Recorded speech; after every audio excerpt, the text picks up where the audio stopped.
अभी के टाइम पर मोबाइल फ़ोन पर कंसोल गेमिंग बहुत ज़्यादा फेमस हो रही है और जिसको देखो वो फ़ोन पे साइबरपंक, जीटीए, होलो नाइट जैसे बहुत सारे गेम्स खेलने पे लगा हुआ है।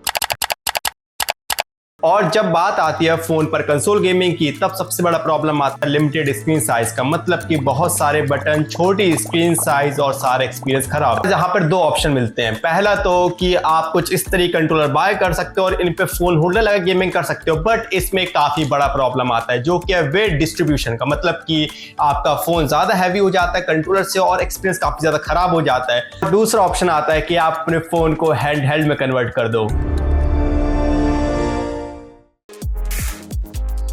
तो कुछ इस तरीके का आपको बॉक्स देखने को मिल जाएगा एंड बॉक्स दिखने में काफ़ी ज़्यादा प्यारा लगता है। इसके अलावा बॉक्स में और भी बहुत सारी बातें लिखी गई हैं जिसको आप वीडियो को पॉज करके पढ़ सकते हो।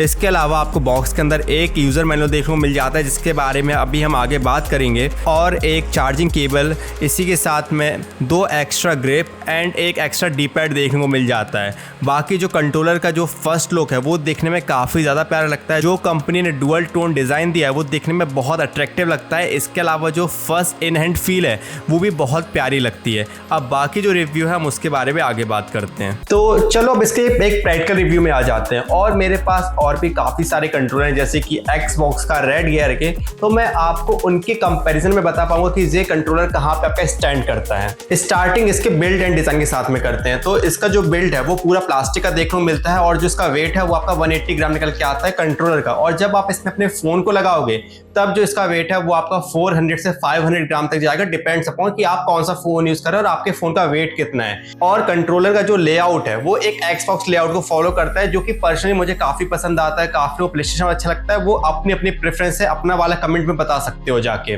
इसी के साथ में कंट्रोलर के मिडिल पार्ट पे आपको एक रबर टेक्सचर देखने को मिलता है जहां पे आप अपने फोन को होल्ड करोगे, एंड उसी के साथ में उसके लेफ्ट एंड राइट साइड भी आपको कंपनी ने एक रबराइज टेक्सचर दिया है जो कि आपके फोन को काफी अच्छी तरीके से होल्ड करता है और फोन पर गेमिंग करने पर कोई भी ऐसा इशू नहीं आता है। और कंट्रोलर के बैक साइड पे आपको 2 माइक्रो बटन देखने को मिलते हैं जिनको आप कस्टमाइज भी कर सकते हो, जिसके बारे में आगे बात करेंगे।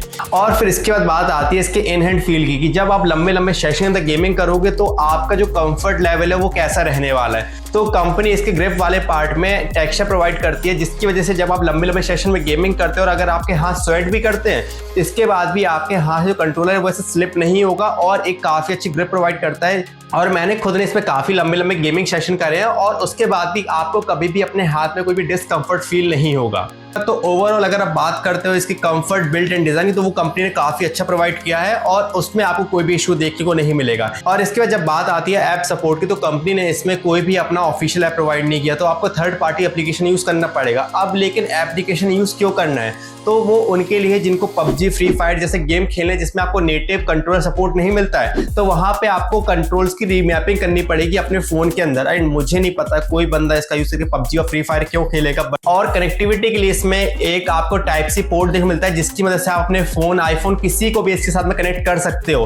हाँ, आप इसे अपने फोन, आईफोन किसी भी डिवाइस के साथ यूज कर सकते हो। और जहां पे लेकिन काफी नॉर्मल सा क्वेश्चन आता है कि इसका जो टाइप सी है क्या वो हमारे फोन की चार्जिंग पोर्ट को इशू दे सकता है, तो नहीं। वो क्योंकि आपका एक फ्लेक्सिबल पोर्ट है तो वो इजीली एडजस्ट हो जाता है आपके फोन के हिसाब से, तो वो आपके फोन की टाइप सी में कोई भी ऐसी दिक्कत नहीं देता है, आप उसे कितने लंबे टाइम तक भी यूज करो। और इसमें डरने वाली कोई बात नहीं अपने टाइप सी पोर्ट को लेके। लेकिन अब जो आपके फोन चार्जिंग पोर्ट है उसके थ्रू आप इस कंट्रोल को यूज कर रहे हो, लेकिन अगर बीच में कभी आपको ना फोन चार्ज करना पड़ता है तो कंपनी इसमें आपको बॉटम साइड पे एक चार्जिंग पोर्ट भी प्रोवाइड करती है जिसके थ्रू आप अपने फोन को चार्ज कर सकते हो। बट जहां पे एक बात ध्यान रखना कि ये कोई भी फास्ट चार्जिंग को सपोर्ट नहीं करता है, तो जो आपका फोन है वो बहुत ही नॉर्मल स्पीड में चार्ज होता है। और मुझे लेकिन यहाँ पे एक छोटा सा प्रॉब्लम लगता है, जैसे कि कंपनी चाहती तो इसके बॉक्स के अंदर आपको type C female to female converter दे सकती थी जिसके थ्रू आप इस कंट्रोलर को डायरेक्ट अपने पीसी में कनेक्ट कर सकते थे और पीसी में कनेक्ट करके आप आसानी से गेमिंग कर सकते थे। हाँ, यहाँ पे बहुत सारी बातें आती है जैसे इसमें कोई वाइब्रेशन मोटर नहीं, बट इन द एंड मुझे एक चीज लगती है, एक एडिशनल फीचर मिल जाता है। कई बार होता है कि आप कहीं ट्रैवल कर रहे हो, आपका लैपटॉप है, आपको उस पर गेमिंग करनी है, तो वहां पे इतना वाइब्रेशन मैटर नहीं करता। सो मुझे एक पार्ट लगता है यहाँ पे कंपनी ऐड कर सकती थी। इसको आप सेपरेटली भी बाय कर सकते हो, लगभग आपको ऑनलाइन 150-200 या ऑफलाइन मार्केट 50 रुपए के आसपास मिल जाएगा। वो एक एडिशनल अच्छी चीज हो जाती है, कंपनी आपको बॉक्स में डाल के देती है। और इसके अंदर आपको कोई वाइब्रेशन मोटर नहीं मिलता, तो ये आपके फोन के ही वाइब्रेशन को यूज करता है और एक काफी अच्छा फीडबैक आता है, डिपेंड अपॉन कि आपके फोन का वाइब्रेशन मोटर कितना अच्छा है। कंपैटिबिलिटी की जब बात आती है तो आप इसके अंदर अपने कोई भी स्मार्टफोन लगा सकते हो, इसमें कुछ टैबलेट्स भी लगा सकते हो जो कि आपके मिनी टैबलेट्स होते हैं, लाइक लेनोवो के जो आपके 8 से 9 इंच वाले टैबलेट आते हैं। बट अगर आपके आईपैड या मी पैड है जो कि आपके 10 इंच के ऊपर के डिवाइसेस है, तो वो आप इसके अंदर नहीं लगा पाओगे। एंड जेन्युइनली अगर आप उसको इसके अंदर गेमिंग करते हो तो बहुत ज्यादा हैवी हो जाएगा एंड उसका कोई मतलब नहीं निकलता हैंडहेल्ड का। और इसके बाद बात आती है कंट्रोलर की फील कैसी है, तो कंपनी इसमें जो आपको बटन देती है A, B, X, Y या D पैड कहीं पर भी उसमें प्रॉपर कंपनी ने आपके बटन यूज करे हैं, जिसकी वजह से इसका जो लाइफ स्पैन है वो भी काफी इंप्रूव हो जाता है।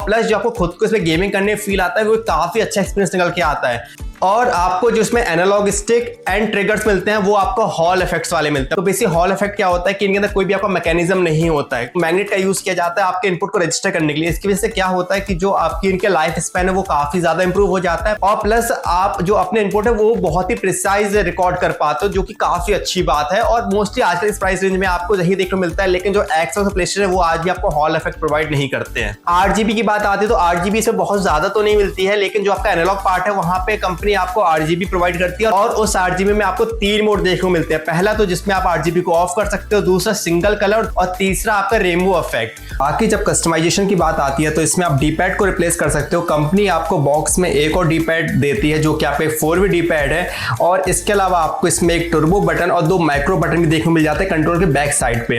अब इनको किस तरीके से आपको सेट करना है तो उसके लिए जो कंपनी आपको इसके बॉक्स में यूजर मैनुअल प्रोवाइड करती है, या फिर आप इनकी वेबसाइट पे जाके भी देख सकते हो कि उनको आपको किस तरीके से कस्टमाइज करना है। बाकी इनका यूज केस क्या होता है, तो जो टर्बो बटन है, टर्बो बटन आपका काम आता है किसी भी बटन को बार बार रिपीट में दबाने के लिए। और वहीं जो माइक्रो बटन है वहां पे आप अपना कोई भी एक पूरा कॉम्बो सेट कर सकते हो। अगर आप टेकन जैसे गेम खेलते हो तो वो आपका ऐसे गेम से काफी ज्यादा हेल्पफुल हो जाता है। तो अब फाइनली कंक्लूजन वाले पार्ट पे आ जाते हैं कि इस कंट्रोलर को बाय करना चाहिए या फिर नहीं करना चाहिए। तो मैं इसका जो आंसर है वो आपको 3 क्वेश्चन के थ्रू दूंगा। तो अगर आपके पास एक गेमिंग पीसी है, लैपटॉप है, टैबलेट है और भी डिवाइसेस हैं बहुत सारे, और ये आपका पहला कंट्रोलर होने वाला है, तो मैं सजेस्ट करूंगा कि आप कुछ इस टाइप कंट्रोलर बाय करो जो कि फुल्ली कंट्रोलर होते हैं और इनके थ्रू आप किसी भी डिवाइस पे गेम खेल पाओगे। इनके अंदर आपको डेडिकेटेड वाइब्रेशन मोटर मिलेगा, सब कुछ मिलेगा। अब इसका ये मतलब नहीं कि आप उस कंट्रोलर को अपने पीसी से नहीं कनेक्ट कर सकते हो, कर सकते हो, बट उसके लिए आपको एक कन्वर्टर लेना पड़ेगा और उसके अंदर कोई वाइब्रेशन मोटर नहीं है तो वो कोई सेंस नहीं बनाएगा और ना ही आप गेम एंजॉय कर पाओगे पीसी के अंदर। तो बेटर है कि आप इसके साथ जाओ और इसके साथ एक फोन होल्डर बाय कर लो जो कि आपको एक काम चलाओ फोन गेमिंग करा देगा। सेकंड क्वेश्चन है कि इसके कंपेयर में वो जो कंट्रोलर है वो कितना अच्छा है कितना खराब है। टू बी ऑनेस्ट मुझे कंट्रोलर ज्यादा पसंद आया क्योंकि उसके बटन ज्यादा टेक्टाइल है, उसमें hall effect, joystick and trigger मिलती है जो कि मुझे एक्सबॉक्स कंट्रोल में नहीं मिलती है। तो अगर बात आती है इन हैंड फील की, मुझे पर्सनली कंट्रोलर ज्यादा पसंद आया। लास्ट क्वेश्चन कि आपके पास ऑलरेडी कंट्रोलर है और अब आपको एक डेडिकेटेड फोन के लिए ही कंट्रोलर लेना है, तो यहाँ पे 2 ऑप्शन है। पहला कि आप ऐसे फोन होल्डर को बाय कर सकते हो और उसको कुछ इस टाइप कंट्रोल में अटैच करके खेल सकते हो। दूसरा डेडिकेटेड आप इस टाइप कंट्रोलर बाय करो जिससे आप अपने फोन में प्रॉपर वे में अटैच कर पाओ। और तो अब आपको इन दोनों में किसके साथ जाना चाहिए? टू बी ऑनेस्ट मैं इसके साथ जाऊंगा। रीजन क्योंकि जब मैं इसे अपने फोन में अटैच करता हूं तब मुझे एक प्रॉपर हैंड हेल्ड वाला फील आता है जो कि मुझे कभी भी एक्सबॉक्स के कंट्रोल में नहीं आ सकता क्योंकि उसमें जो वेट डिस्ट्रीब्यूशन वो ज्यादा खराब होगा। इसमें मैं ऐसे लेट के गेमिंग कर सकता हूँ, बैठ के गेमिंग कर सकता हूँ और इसको मैं प्रॉपर एक जो आपका हैंड हेल्ड डालता है तो इसको मैं उस तरीके से यूज कर सकता हूँ। तो जो कंफर्ट लेवल भी है तो वो भी आपको इस कंट्रोल में ज्यादा देखने मिलेगा अगर आप इसे स्पेसिफिक फोन के लिए बाय कर रहे हो। तो ऑफकोर्स आप इसको बाय कर सकते हो एंड इन फ्यूचर में जो आपकी एमुलेशन गेमिंग है वो फोन में और ज्यादा इंप्रूव होने वाली है। तो आपके इस टाइप कंट्रोलर ज्यादा सेंस बनाएंगे लेना कंपेयर टू जो आपके एक्सबॉक्स के कंट्रोलर आते हैं या फिर कोई भी और कंट्रोलर जिसके अंदर आपको फोन होल्डर लगाना पड़ रहा है। तो ऑफकोर्स इसका जो बेस्ट बाय लिंक है वो मैं डिस्क्रिप्शन में डाल दूंगा, वहां से जाकर आप इसको चेकआउट कर सकते हो। एंड अंडर 5000 ये कंट्रोलर एक काफी अच्छी डील निकल के आता है। तो बाय।